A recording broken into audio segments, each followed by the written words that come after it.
Бүгінгі видеода біз 48029 санына 233930 санын қосатын боламыз. Ең алдымен видеоны паузаға қойып, бұл есепті өзін шығарып көр. Енді жалғастырсақ. Жалпы бұл қосу амалын орындау үшін біз бұл қосуды баған түрінде жазайық. Яғни ең алдымен біз үлкен санды жазамыз. Қай сан үлкен? 233930 сан үлкен. Сол себепті ол санды бірінші жазайық. Яғни бізде 233930 саны. Енді осы көрсетілген санымызға қосамыз 48029 сан. Яғни бірліктің астына, ондықтың астына және де солай жазатын боламыз. Сонда бізде мына жерде 4 болады, мына жерде 8, мына жерде 0, мына жерде 2 және де мына жерде 9 саны жазылады.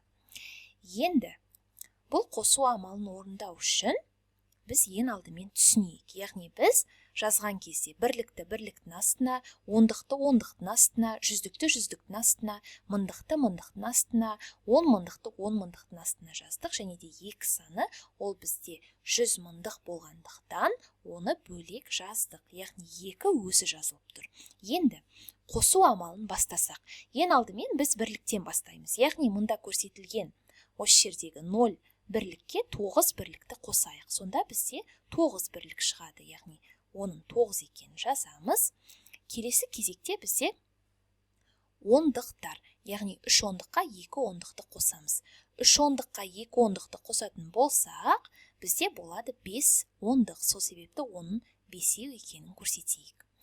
Келесі кезекте бізге жазуымыз керек жүздіктерді, яғни 9 жүздікке 0 жүздікті қосуымыз керек.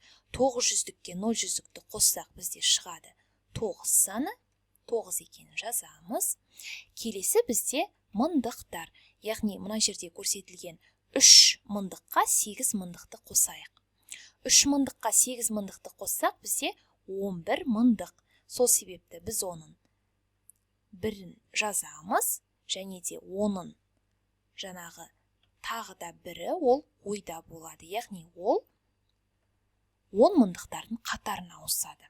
Сонда бізде мына жерде 1 10 мыңдыққа 3 10 мыңдықты, оған 4 10 мыңдықты қосуымыз керек деген сөз. Сонда бұл сандарды қосатын болсақ, бізде шығады 8 10 мыңдық.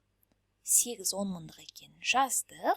Және де келесі кезекте бізде ол 2 100 мыңдық. Сол себепті біз оның 2 саны екенін көрсетейік. 2 деп жаздық. Сонда біздің шыққан жауап ол 281.959 саны.